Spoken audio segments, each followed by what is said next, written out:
رسول ہاشمی صلی اللہ تعالی علیہ وآلہ وسلم کے پر نور چہرے پر خوشی کے آثار نمایاں تھے۔ سبحان اللہ۔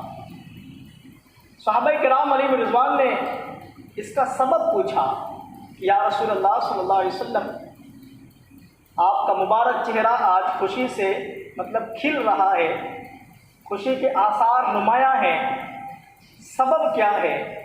تو آقا کریم صلی اللہ علیہ وسلم نے ارشاد فرمایا، اللہ پاک نے پیغام بھیجا ہے، سبحان اللہ، اے محبوب صلی اللہ علیہ وآلہ وسلم، آپ کا جو امتی آپ پر ایک مرتبہ درود پاک پڑھے گا، میں اس کے لیے 10 نیکیاں لکھوں گا اور اس کے 10 گناہ مٹا دوں گا اور 10 درجات اس کے بلند فرماؤں گا، سبحان اللہ، اور اتنی ہی رحمت بھیجوں گا، سبحان اللہ سبحان اللہ۔ ان پر درود جن کو کسے بے کسا کہیں، ان پر درود جن کو کسے بے کسا کہیں، ان پر سلام جن کو خبر بے خبر کی ہے، سبحان اللہ۔ صلو علی الحبیب صلی اللہ تعالی علی محمد صلی اللہ علیہ وسلم۔ فرمان مصطفیٰ صلی اللہ علیہ وسلم یہ بھی ہے کہ افضل العمل النیت الصادقہ، کہ سچی نیت سب سے افضل عمل ہے۔ عاشقان رسول ہر کام سے پہلے اچھی نیتیں کرنے کی عادت بنائیے کہ اچھی نیت بندے کو جنت میں داخل کر دیتی ہے۔ اگر آپ کے دل میں یہ نیت بنے، نیت ہو، تو زبان سے انشاءاللہ عز و جل کے اظہار بھی کیجیے گا کہ علم دین حاصل کرنے کی نیت سے پورا بیان سنوں گا،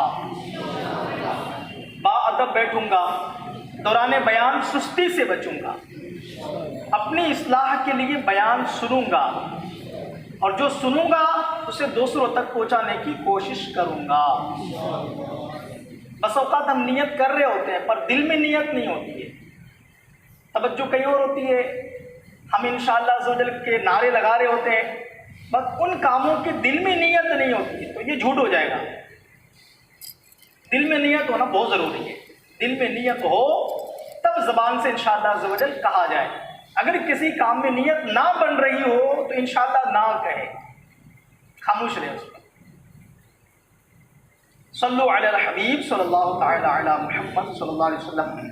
ہمارا مذہب اسلام جو ہے، اس کے اندر بڑی خوبیاں ہیں، بہت حسن والا ہمارا مذہب ہے، قدم قدم پہ ہماری رہنمائی کرتا ہے۔ ہمارے پیدا ہونے کا مقصد بھی اسلام نے بیان کیا ہے، ہمیں کہاں جانا ہے، کیسے چلنا ہے، کیسے اٹھنا ہے، کیسے بیٹھنا ہے، کیسے کھانا ہے، کیسے سونا ہے، کیسے پینا ہے، ان سب کے طریقہ کار اسلام نے بیان کیا۔ ہمارے مذہب میں سب کچھ موجود ہے، دوستی کس سے کرنا ہے، دشمنی کس سے کرنا ہے، یہ سب کچھ اسلام کے اندر، مذہب کے اندر ہمارے ملتا ہے، موجود ہے۔ گرمی کے جب موسم آتے ہیں تو بہت انسان پریشان ہو جاتا ہے، ہوائیں بھی، اب ظاہر ہے کتنے مکانات بنتے جا رہے ہیں، شہر والے تو وہ قدرتی ہواؤں کا نظارہ بڑے کم لے پاتے ہیں، گاؤں والے تو تھوڑے سکون میں رہتے ہیں، جہاں پر کھیت کھلیان وغیرہ کی ترکیب ہوتی ہے، جہاں پر پیڑ پودے ہوتے ہیں، جنگلات ہوتے ہیں، باغات ہوتے ہیں۔ شہر والے زیادہ پریشان ہو جاتے ہیں۔ انسان کو چلنے کے لیے، جینے کے لیے آکسیجن کی بڑی ضرورت ہے، آکسیجن بہت اہمیت کا حامل رکھتا ہے، اگر انسان کو آکسیجن نہ ملے تو مر جائے گا۔ ابھی لاک ڈاؤن کے درمیان میں آکسیجن کی بہت کمی ہو رہی تھی، باٹلے کا باٹلہ ختم ہو رہا تھا آکسیجن کا، اور اسپتالوں کے اندر آکسیجن لائے جا رہے تھے اور مریضوں کو ان کو آکسیجن چڑھایا جا رہا تھا، آکسیجن ان کو پہنچایا جا رہا تھا، ان کو دیا جا رہا تھا تاکہ ان کی زندگی بچ جائے۔ آکسیجن کا ایک ذریعہ ہے درخت۔ آج افسوس کے ساتھ مطلب یہ کہنا پڑ رہا ہے کہ ہمارے یہاں پر درخت کی اہمیت ختم ہوتی جا رہی ہے۔ پہلے جس طریقے سے لوگوں کے اندر درخت لگانے کی، شجر کاری کرنے کی، مطلب پلانٹ کرنے کی، پودے لگانے کی جس طرح ان کو مطلب خوشی ہوا کرتی تھی اور ایک جذبہ ہوا کرتا تھا، آج کے مسلمان کے اندر جذبہ نہیں ہے۔ ہاں بلڈنگ بنا لے گا تو آرٹیفیشیل کچھ گملے لے کر کے اس میں پودے لگا کر کے لٹکا لے گا، آرٹیفیشیل۔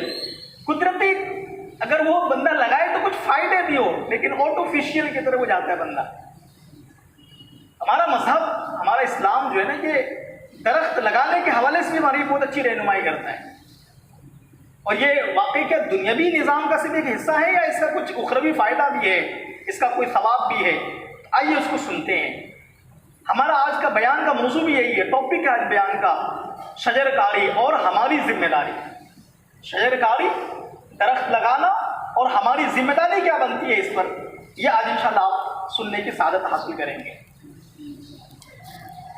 حضرت سیدنا سلمان فارسی رضی اللہ تعالیٰ عنہ، یہ صحابی رسول ہیں، فارس کے رہنے والے تھے۔ فارس کے رہنے والے لوگوں کی عمریں طویل ہوتی تھی، بہت لانگ ٹائم وہ زندہ رہتے تھے، زیادہ ان کی ایج ہوا کرتی تھی۔ اس کی وجہ سے بیان کرتے ہوئے مفسرین کرام رحمۃ اللہ السلام فرماتے ہیں، فارس کے بادشاہ نہروں کی کھدائی اور شجر کاری میں بہت رغبت رکھتے تھے، اسی وجہ سے ان کی عمریں بھی لمبی ہوا کرتی تھی۔ ایک نبی علیہ الصلوۃ والسلام نے فارس کے لوگوں کے لیے لمبی عمر کے متعلق دعا فرمائی تھی۔ اللہ پاک کی بارگاہ میں انہوں نے یوں عرض کیا تھا، اور اللہ پاک نے ان کی طرف وحی فرمائی کہ یہ لوگ میرے شہر کو آباد کرتے ہیں، اسی وجہ سے یہ دنیا میں زیادہ عرصہ زندہ رہتے ہیں۔ سبحان اللہ۔ آج ہمارے لوگوں کی عمریں دیکھ لیں، 70 پہنچتے ہیں، 60 پہنچتے ہیں، 80 پہنچتے ہیں اور چلے جاتے ہیں۔ پہلے کے لوگ 100 سال، 150 سال، 150 سال تک وہ زندہ رہتے تھے۔ آج بھی کوئی اکا دکا مل جاتا ہے، گاؤں دیہات میں زیادہ ملتے ہیں ایسے لوگ۔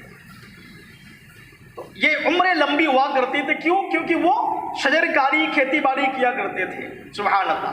حضرت امیر معاویہ رضی اللہ تعالیٰ عنہ نے بھی اپنی آخری عمر میں کھیتی باڑی کا کام شروع کر دیا تھا۔ تو پیارے اسلامی بھائیوں، شجر کاری جو اس وقت ایک اہم شعبہ ہے، مقامی اور عالمی طور پر کانفرنس، سیمینارز ہو رہے ہیں، تشہیری مہم چلائی جا رہی ہے، لوگوں کو درخت لگانے کی ترغیبی دلائی جا رہی ہے۔ ہمارا پیارا دین اسلام جو کہ انسان کے وجود و بقا کا ضامن دین فطرت ہے، اس میں ظاہری و باطنی اور انفرادی اور اجتماعی نظافت اور پاکیزگی پر بہت زور دیا گیا ہے۔ اس نے تقریباً 1450 سال پہلے شجر کاری کی اہمیت بیان کی۔ چنانچہ احادیث مبارکہ میں بھی کئی مقامات پر درخت لگانے، پلانٹیشن کرنے، پودے لگانے کے یہ فضائل بیان کیے گئے ہیں۔ آئیے پیارے آقا صلی اللہ علیہ وسلم جو دونوں عالم کے داتا ہیں، ہمارے سماجی رہنما، سب سے بڑے رہنما جو ہیں، ان کے کچھ فرامین سنتے ہیں۔ سرکار صلی اللہ علیہ وسلم نے ارشاد فرمایا، جو مسلمان درخت لگائے یا فصل بوئے، پھر اس میں سے جو پرندہ یا انسان کھائے تو وہ اس کی طرف سے صدقہ ہو جاتا ہے۔ سبحان اللہ، صدقہ شمار کیا جائے گا۔ اور نمبر 2، حضور اکرم صلی اللہ علیہ وسلم نے ارشاد فرمایا، مسلمان جو کچھ اگائے پھر اس میں سے کوئی انسان یا جانور یا پرندہ کھائے تو وہ اس کے لیے قیامت تک صدقہ ہوگا۔ سبحان اللہ۔ اور ایک اور مقام پر ارشاد فرماتے ہیں سرکار صلی اللہ علیہ وسلم کہ جس نے کوئی درخت لگایا اور اس کی حفاظت کی اور دیکھ بھال پر صبر کیا یہاں تک کہ وہ پھل دینے لگا، تو اس میں سے کھایا جانے والا ہر پھل اللہ پاک کے نزدیک اس لگانے والے کے لیے صدقہ ہے۔ سبحان اللہ۔ نبی کریم صلی اللہ علیہ وسلم نے ارشاد فرمایا، جس نے کسی ظلم و زیادتی کے بغیر کوئی گھر بنایا یا ظلم و زیادتی کے بغیر کوئی درخت لگایا، جب تک اللہ پاک کی مخلوق میں سے کوئی ایک بھی اس سے نفع اٹھاتا رہے گا، فائدہ اٹھاتا رہے گا، تو اس لگانے والے کو ثواب ملتا رہے گا۔ سبحان اللہ عز و جل۔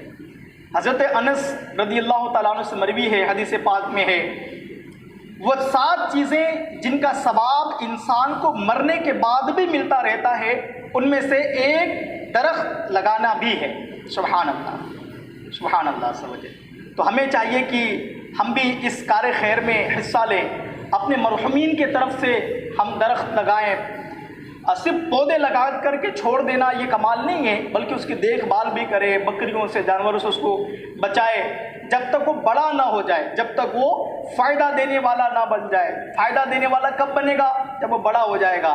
تو سائے بھی دے گا، پھل بھی دے گا وہ. تو اس لیے یہاں پر ایک حدیث پاک میں تذکرہ ہوا کہ جو اس کے مطلب لگائے اور اس کے دیکھ بھال کرے اور اس پر صبر کرے. صبر کرنے سے یہاں پر یہی اشارہ ہے کہ لوگ مطلب وہ جانور اور ہر طریقے سے اس کی حفاظت کرے، وہ کھاد ڈالے، پانی ڈالے. ایسے لگا کر کے صرف چھوڑ دے تو وہ درخت نہیں بن جائے گا، اس کی دیکھ بھال کرنی ہوتی ہے. تو یہ درخت لگانا یہ ہم سب کا ایک طریقے سے ہم سب کی ذمہ داری ہے. اس کو ہم جتنا درخت لگائیں گے اتنا ہمیں ثواب ملے گا اور دنیاوی فائدے بھی بہت سارے ہیں. صلو علی الحبیب صلی اللہ تعالی علی محمد صلی اللہ علیہ وسلم. اس کے دنیاوی فائدے کیا ہیں وہ میں آپ کو کچھ عرض کرنے کی کوشش کرتا ہوں. آکسیجن کی فراہمی کا ذریعہ یہ درخت ہے. یہ آکسیجن خارج کرتے ہیں اور آکسیجن کی انسانی زندگی میں ضرورت سے ہر شخص آگاہ ہے. مطلب جو درخت آکسیجن چھوڑتا ہے اپنے اندر سے وہ ہم لیتے ہیں، اس کی ضرورت ہمیں ہوتی ہے. اور خوشگوار ماحول بننے کا یہ سبب یہ کاربن ڈائی آکسائڈ کو جذب کرتے ہیں. ہمارے اندر سے کاربن ڈائی آکسائڈ نکلتا ہے تو یہ درخت اس کو جذب کرتے ہیں اور جو آکسیجن چھوڑتے ہیں اس کو ہم حاصل کرتے ہیں. یہ دونوں کا نظام بنا ہوا ہے. جو یہ خارج کرتے ہیں اس کو ہم حاصل کرتے ہیں اور جو ہم خارج کرتے ہیں یہ اسے حاصل کرتے ہیں. یہ درخت لگانے کا طبی ایک جو فائدہ ہے، دنیاوی فائدہ ہے وہ یہ ہے. ادویات کے حصول کا یہ ذریعہ ہے، مطلب دوائیوں کا مطلب ایک ذریعہ بھی یہ ہے. مختلف اقسام کی ادویات بنانے میں درختوں کی جڑیں اور پتے وغیرہ استعمال ہوتے ہیں. تحقیق کے مطابق پودوں اور جڑی بوٹیوں پر مشتمل ادویات کے کاروبار کا حجم دنیا بھر میں تقریباً 23 ارب ڈالر ہے. اللہ اکبر، 83 ارب ڈالر یہ اس کے مطلب ادویات دوائیوں میں استعمال ہوتے ہیں. ذہنی تناؤ اور ڈپریشن میں کمی اور انسانی صحت کا ضامن ہے. یہ درختوں کی موجودگی کو خوشگوار صحت مند زندگی کی ضامن بھی قرار دیا جا سکتا ہے، کیونکہ انہیں دیکھنے اور اس کے درمیان رہنے سے لوگوں کو ذہنی اور جسمانی طور پر خوشگوار تازگی کا احساس ہوتا ہے، جو نہ صرف ذہنی طور پر بلکہ کئی جسمانی امراض سے محفوظ رکھتے ہیں، انہیں صحت مند بناتی ہے. جبکہ درختوں کے درمیان رہنے سے انسان کے تخلیقی کارکردگی میں بھی اضافہ ہوتا ہے. ماہرین کے مطابق اربن پلاننگ میں اس اصول کو مد نظر رکھتے ہوئے تعلیمی اداروں جو اسکول کالج ہوتے ہیں، اسکول کالجز کے ارد گرد اور زیادہ شور شرابے والے مقامات جیسے فیکٹریوں اور کارخانوں کے قریب زیادہ سے زیادہ درخت لگانے سے ماحول کو پرسکون بنایا جا سکتا ہے. بیان کردہ فوائد کو ذہن میں رکھتے ہوئے ادائے مصطفیٰ صلی اللہ علیہ وسلم کی پیروی اور عام مسلمانوں کی بھلائی کو پیش نظر بزرگان دین اور اپنے عزیزوں کے ایصال ثواب نیز پیارے پیارے اپنے ملک ہندوستان کو سر سبز و شاداب کرنے کی نیت سے شجر کاری ہم کریں گے تو انشاءاللہ ثواب کا انبار لگ جائے گا انشاءاللہ. تو ہم نیت کرتے ہیں کہ انشاءاللہ ہم پودا لگائیں گے اور اسے درخت بنائیں گے انشاءاللہ. جن کے لیے درخت لگانا ممکن نہ ہو وہ کیا کریں؟ مثلاً فلیٹ میں رہتے ہیں یا ان کے گھر میں درخت لگانے کی گنجائش نہ ہو تو وہ گملوں میں چھوٹے چھوٹے پودے لگائیں کہ یہ جگہ بھی کم گھیرتے ہیں اور آسانی سے لگائے بھی جا سکتے ہیں. گھروں میں گملے لگانے والے اسلامی بھائی اس بات کا خاص خیال رکھیں گے کہ گملوں میں ڈالی جانے والی کھاد میں گائے وغیرہ کا گوبر شامل ہوتا ہے جو ناپاک ہے، اور یہ گوبر ساری کھاد کو بھی ناپاک کر دیتا ہے. نیز اس گوبر کی مٹی ہو جانے سے پہلے جو پانی اس میں ڈالا جاتا ہے وہ بھی ناپاک ہو جاتا ہے. اس پانی کے باہر نکلنے کے لیے گملوں کے نیچے سوراخ ہوتا ہے، تو جب تک گملوں کی کھاد پوری طرح مٹی نہ ہو جاتی اس میں سے نکلنے والا پانی ناپاک ہے. اس سے اپنے بدن کو بچائے، کپڑوں کو بچائے. اس پہ لوگوں کی توجہ بہت کم ہوتی ہے. مطلب یہ کہہ رہے ہیں جو ہم اس میں کھاد ڈالتے ہیں جب تک مٹی نہ ہو جائے، جو اس کے پانی نکلتے ہیں اس پانی سے اپنے کپڑوں کو بچائے، اپنے بدن کو بچائیں. جو گملے وغیرہ میں درخت لگاتے ہیں، پودا لگاتے ہیں. اچھا، پودا لگانا یہ مطلب کیا صرف آج کے دور میں یہ نیا کام ہو رہا ہے؟ آئیے اس پر بھی سنتے کہ یہ کیا ہے، کب سے اس کو شروع کیا گیا۔ ابھی آپ نے سنا کہ 1400 سال پہلے سے یہ ہمارے بزرگان دین اس کو لگاتے آئے ہیں، صحابہ کرام لگاتے آئے ہیں۔ حضرت سیدنا ابو دردہ رضی اللہ تعالیٰ عنہ ایک مرتبہ اخروٹ کا درخت لگا رہے تھے۔ کس کا درخت لگا رہے تھے؟ اخروٹ کا درخت لگا رہے تھے۔ قریب سے گزرتے ہوئے ایک شخص نے آپ کو دیکھ کر پوچھا، حضور آپ تو بزرگی کے انتہا کو پہنچ چکے ہیں، آپ ضعیف ہو گئے، بوڑھے ہو گئے ہیں، اور اتنے بوڑھے ہو جانے کے بعد آپ درخت لگا رہے ہیں، آپ کو کیا فائدہ ہوگا اس کا؟ آپ تو شاید کچھ ہی دن رہیں گے، پھر دنیا سے آپ پردہ کر جائیں گے، تو آپ کو کیا فائدہ ملے گا؟ آپ جو درخت لگا رہے ہیں یہ بڑا ہوتے ہوتے تو کافی ٹائم لگے گا اس کو، جو آپ پودا لگا رہے ہیں۔ آپ نے کتنا پیارا جواب دیا۔ آپ نے فرمایا کہ ہمیں معلوم ہے پھل اور لوگ کھائیں گے، اس کے جو پھل ہوں گے وہ اور لوگ کھائیں گے، مگر اس کا جو اجر ہے، جو ثواب ہے، وہ مجھے اب اور میرے مرنے کے بعد بھی مجھے ملے گا۔ سبحان اللہ۔ جی ہاں، یہ درخت لگانے کا فائدہ ہے۔ تو پیارے پیارے اسلام بھائیو، آپ نے سنا کہ صحابی رسول نے کتنا خوبصورت جواب دیا کہ مجھے معلوم ہے کہ پھل اور لوگ کھائیں گے، لیکن اس کا اجر و ثواب مجھے ملتا رہے گا۔ اے کاش کہ ہمیں بھی یہ نیک جذبہ مل جائے اور ہم بھی درخت لگانے کی مہم میں بڑھ چڑھ کر حصہ لینے والے بن جائیں۔ ایک بات یاد رہے کہ پودے سے قد آور درخت بننے تک کا جو سفر ہے اس کی کچھ احتیاطیں بھی ہیں جن پر عمل جو ہے وہ لازمی ہے۔ آئیے پہلے کچھ درخت لگانے کی کچھ اچھی نیتیں بھی سنتے ہیں۔ درخت لگانے کے لیے بہت سی اچھی نیتیں کی جا سکتی ہیں۔ نیتیں بس اوقات لوگ کہتے ہیں کہ نیت کے بارے میں کیوں بات کرتے ہیں؟ نیت جو ہے نا وہ اصل ہے، عبادت کا جو اصل ہے وہ نیت ہے، عمل کا جو اصل ہے وہ نیت ہے۔ اگر نیت اچھی نہ ہو، نیت سچی نہ ہو، نیت ثواب والا نہ ہو تو پھر فائدہ نہیں دے گا۔ اعلیٰ حضرت رحمۃ اللہ تعالیٰ علیہ گھر سے مسجد جانے تک 40 نیتیں آپ نے لکھی ہیں۔ سبحان اللہ، کہ بندہ یہ 40 نیتیں کر کے مسجد تک وہ پہنچ سکتا ہے۔ تو جتنی اچھی نیتیں بندہ کرتا جاتا ہے اتنا ثواب اس کے بڑھتے چلے جاتے ہیں۔ تو درخت لگانے میں کیا نیتیں ہم کر سکتے ہیں؟ آئیے اس کو بھی سنتے ہیں، اور جو یاد رہے اس پر عمل کرنے کی کوشش کریں گے انشاءاللہ۔ آقا کریم صلی اللہ علیہ وسلم کی ادا کو ادا کروں گا، یہ پہلی نیت ہے، کیونکہ درخت لگانا ہمارے سرکار صلی اللہ علیہ وسلم کی پیاری پیاری سنت ہے، یہ سنت سے ثابت ہے۔ صحابہ کرام علیہم رضوان بھی درخت لگائے اور کھیتی باڑی کی، لہذا شجر کاری کر کے ہم صحابہ کے ادا کو بھی ادا کریں گے انشاءاللہ۔ درخت لگا کر ماحولیاتی آلودگی کو کم کروں گا تاکہ مسلمانوں کے لیے راحت و سکون کا سامان ہو۔ درخت لگا کر صدقہ کا ثواب کماؤں گا، اس لیے کہ درخت آکسیجن پیدا کرتے ہیں جو انسانوں اور جانوروں کے لیے یکساں مفید ہے۔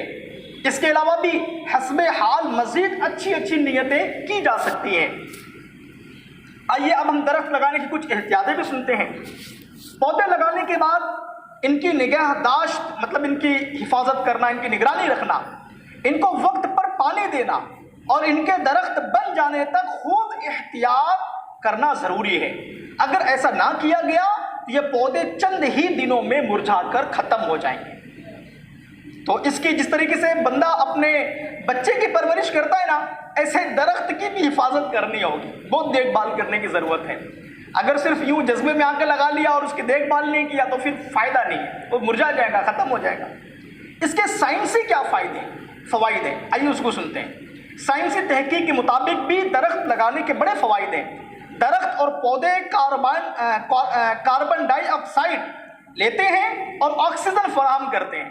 آکسیجن انسانی زندگی کے لیے انتہائی ضروری ہے، اس کے بغیر انسان زندہ نہیں رہ سکتا۔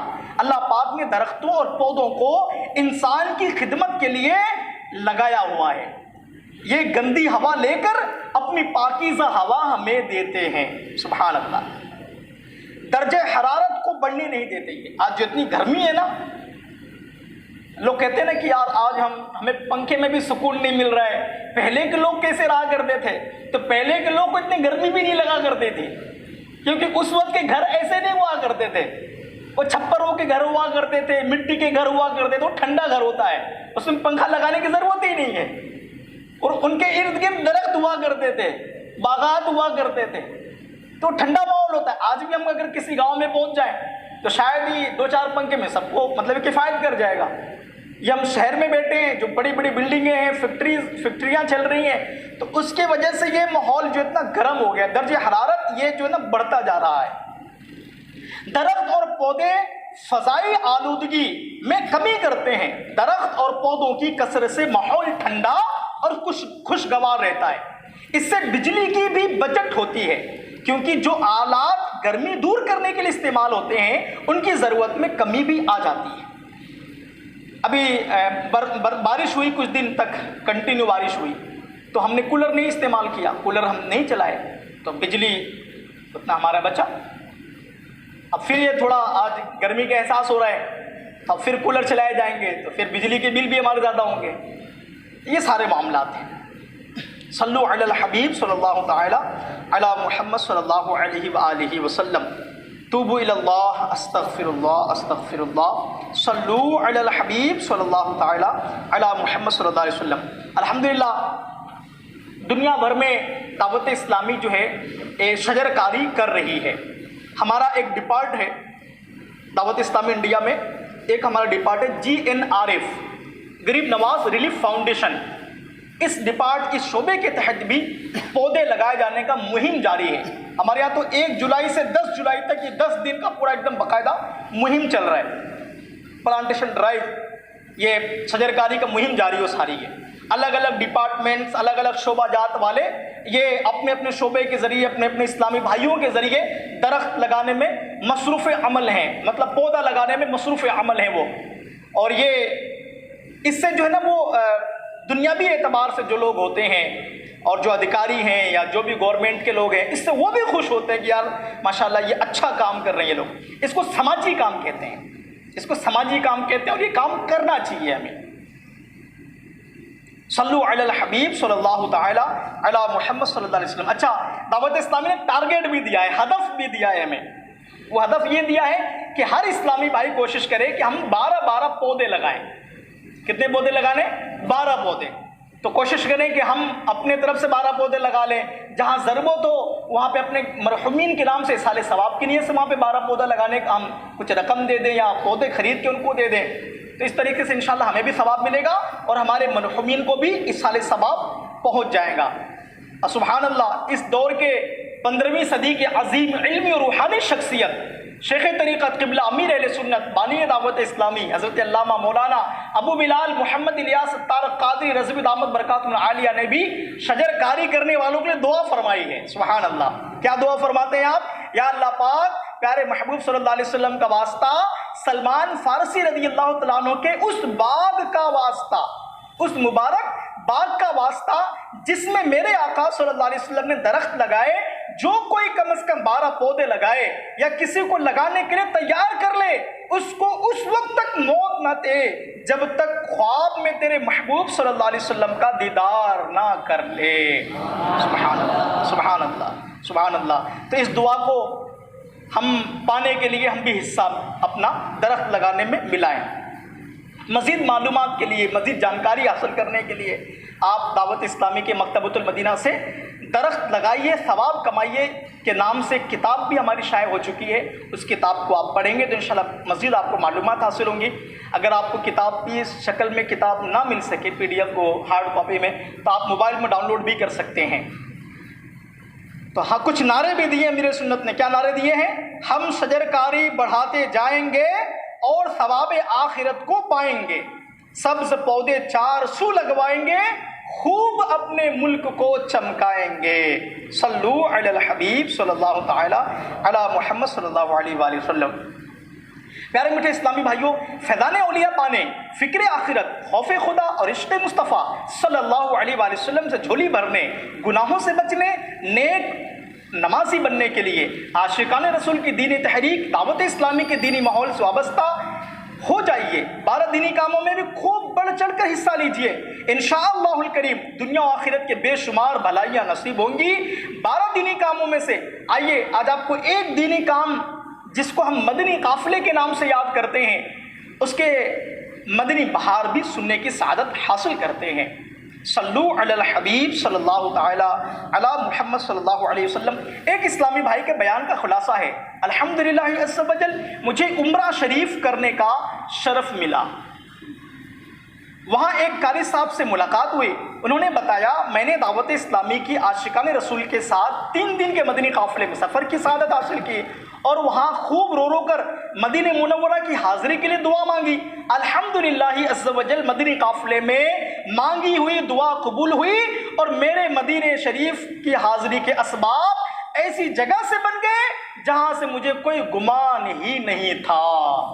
سبحان اللہ۔ مانگو آ کر دعا پاؤ گے مدعا، در کرم کے کھلے قافلے میں چلو، گر مدینے کا غم چاہیے چشم نم چاہیے، لینے یہ نعمتیں قافلے میں چلو، صلو علی الحبیب صلی اللہ تعالی علی محمد صلی اللہ علیہ وسلم۔ پیارے اسلامی بھائیوں، دعوت اسلامی کا یہ جو ڈپارٹ ہے مدنی قافلہ، جو شعبہ ہے مدنی قافلہ، یہ ہمارا دینی کام جو دعوت اسلامی کے تبلیغی کام ہیں، 12 دینی کاموں میں سے ایک دینی کام ہے مدنی قافلہ۔ مدنی قافلوں میں سفر کرتے رہنا چاہیے، ہر مہینے یہ مدنی قافلے سفر ہوتے ہیں۔ الحمدللہ اس مہینے میں، جولائی کے مہینے میں 28، 29، 30 جولائی جو ماہ محرم الحرام کے مبارک مہینے میں یہ ایام آ رہے ہیں، ہو سکتا ہے کہ اس میں اپنے کربلا والوں کی یاد میں یہ مدنی قافلہ سفر ہو، محرم شریف میں یہ قافلہ سفر ہوگا، تو اس میں ابھی سے اپنا ذہن بنا لیں کہ ہم کربلا والوں کے اصالِ ثواب کی نیت سے ہم بھی 3 دن کے مدنی قافلے کے مسافر بنیں گے۔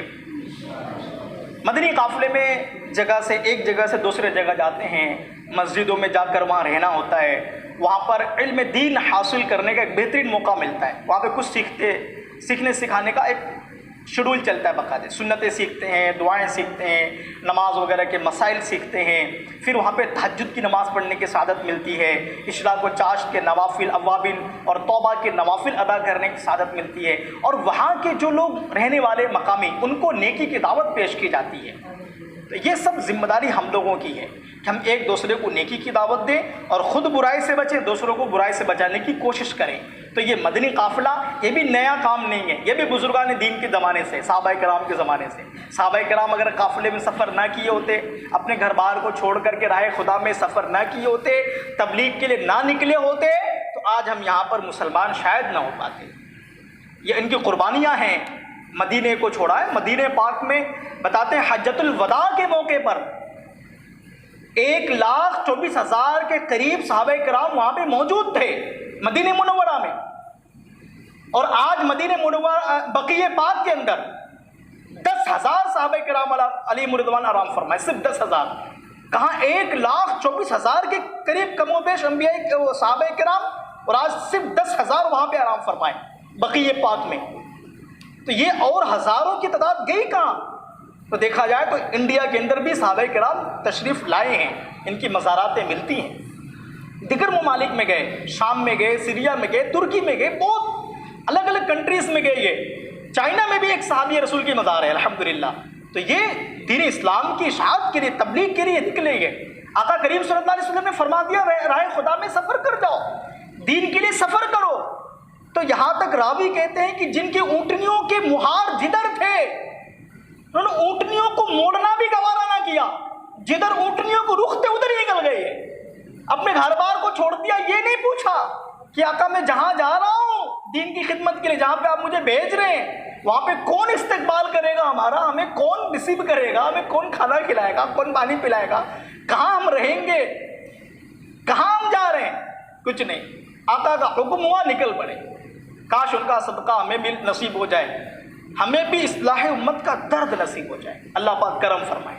مدنی قافلے کا مدنی قافلے میں کچھ لوگ ہمارے اپنے اسلامی بھائی بھی مجبور ہو کر کے جاتے ہیں۔ مدنی قافلے میں مجبور ہو کے نہیں جایا کریں، مسرور ہو کے جایا کریں، ہر کام مسرور ہو کے کیا کریں، خوش ہو کے کیا کریں۔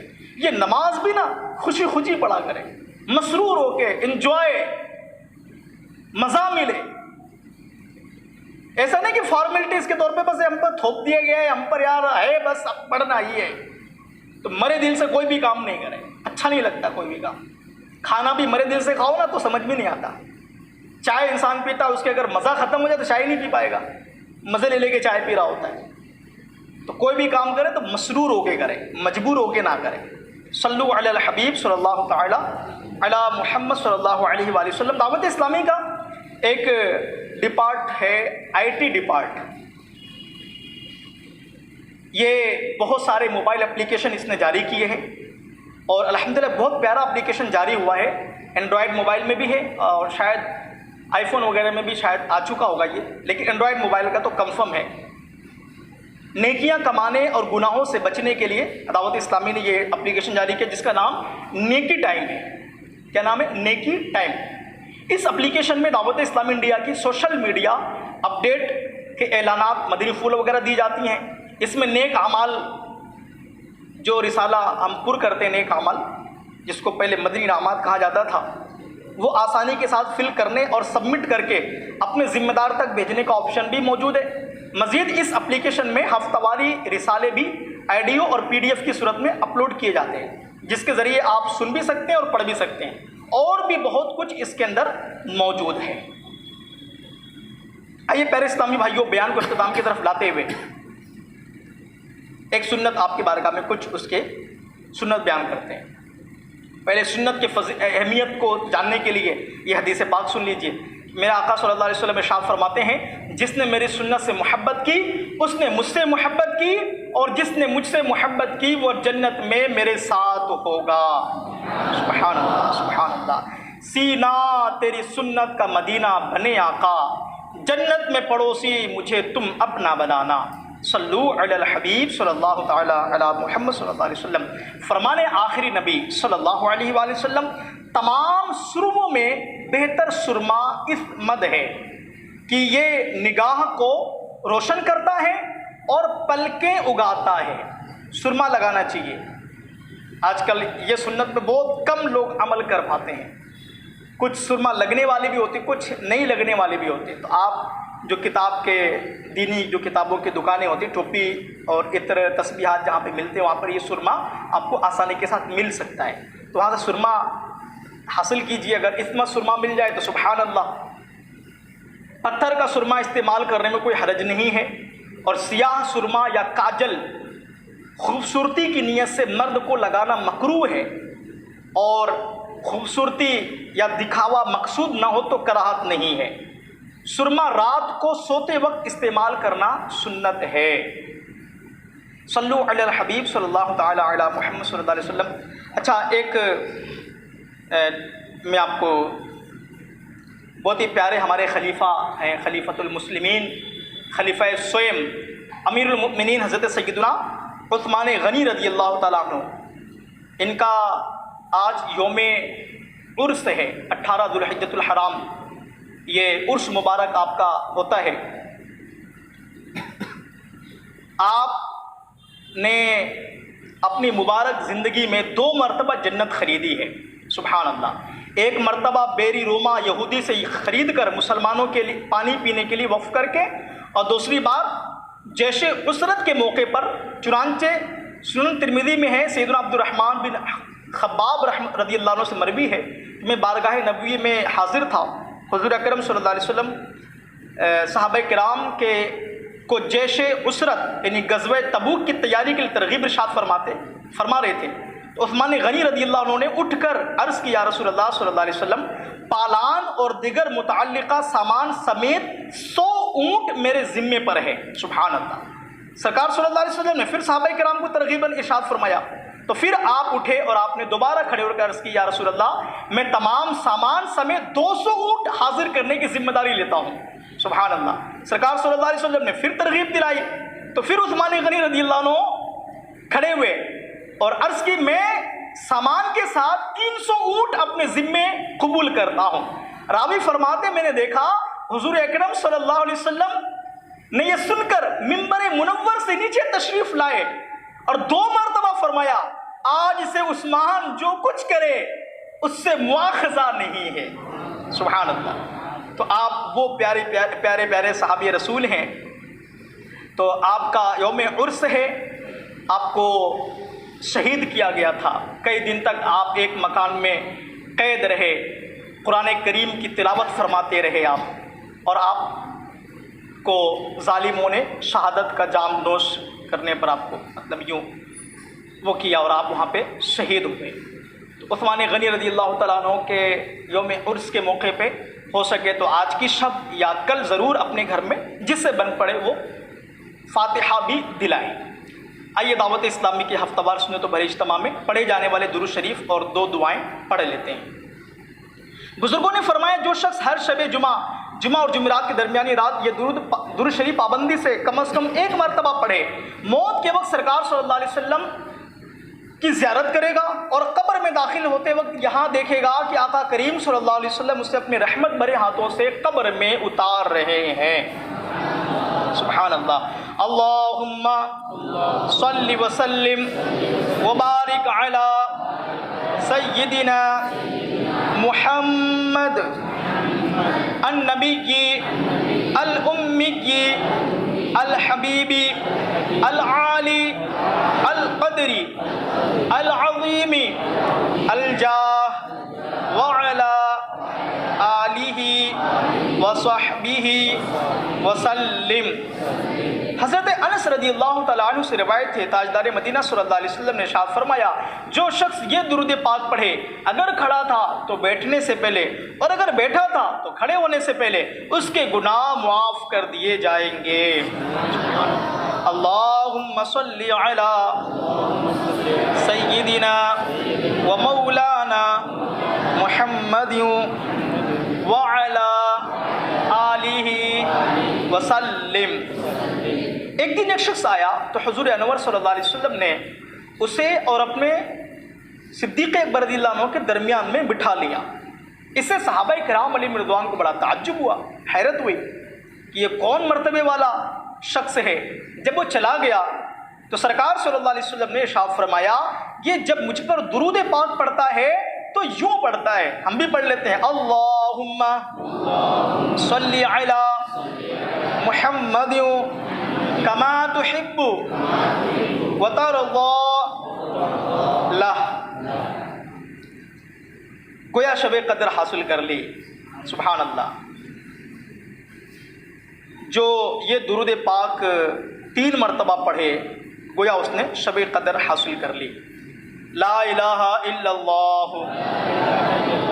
الحلیم الکریم سبحان اللہ رب السماوات السبع ورب العرش العظیم لا الہ الا اللہ الحلیم الکریم سبحان اللہ رب السماوات السبع ورب العرش العظیم لا الہ الا اللہ الحلیم الکریم سبحان اللہ رب السماوات السبع ورب العرش العظیم۔ صلو علی الحبیب صلی اللہ تعالی علی محمد صلی اللہ علیہ وسلم۔ تو پیارے اسلام بھائیو، آج کے بیان سے ہم نے جو سبق حاصل کی اور جو ہم نے درس حاصل کی، جو کچھ ہم نے سنا، تو ہم نیت کرتے ہیں کہ انشاءاللہ عز و جل ہم اپنے ارد گرد درخت لگائیں گے، انشاءاللہ عز و جل پودے لگائیں گے اور اس کو درخت بنائیں گے۔ ایک اس میں احتیاط اور بیان کی گئی تھی کہ آج ہمارے انڈیا کے اندر بہت ساری جگہ ایسی ہیں جو خالی پلاٹ، خالی زمینیں پڑی ہوئی ہیں، تو وہاں پر جا کر اب جذبہ مل گیا، اب وہاں جا کر کھدائی کر کے پلانٹیشن نہ کریں، شجر پودے نہ لگائیں۔ کیوں نہ لگائیں؟ نہیں معلوم کس کی زمین ہے، ہمیں یہ نہیں معلوم ہے۔ اگر معلوم ہو جائے یہ کس کی زمین ہے تو اس سے پوچھ لیں، پہلے مالک سے اجازت لینا ضروری ہے، پھر اس کی زمین پہ، اس کی ہم جگہ پہ یہ پودے لگائیں۔ اور سوشل جگہوں پہ، قبرستان وغیرہ، ایسے باغات وغیرہ میں درخت لگانے کی ترکیب کریں، اپنے گھر کے آگے، ہماری اپنی زمین ہے، اپنی جگہ ہے، وہاں پر لگائیں۔ کسی اور کی جگہ پر لگانے کے لیے اس سے اجازت لینا یہ ضروری ہے، اس کا خیال رکھا جائے۔ پھر جو بھی کچھ قوانین ہیں اپنے گورنمنٹس کے، اگر ایسی جگہوں پہ لگاتے ہیں تو وہاں ان کی پرمیشن لینا ضروری ہوتا ہے، ان کو اطلاع دینی ضروری ہوتی ہے، تو یہ سب کام بھی کریں۔ دعوت اسلامی کی ذمہ داران سے رابطہ بھی فرمائیں کہ اس کو مزید ہم کس طریقے سے اچھے انداز سے ہم شجرکاری کر سکتے ہیں، تو آپ کو انشاءاللہ اور ساری باتیں ان سے معلومات حاصل ہو جائیں گی۔ صلو علی الحبیب صلی اللہ تعالی۔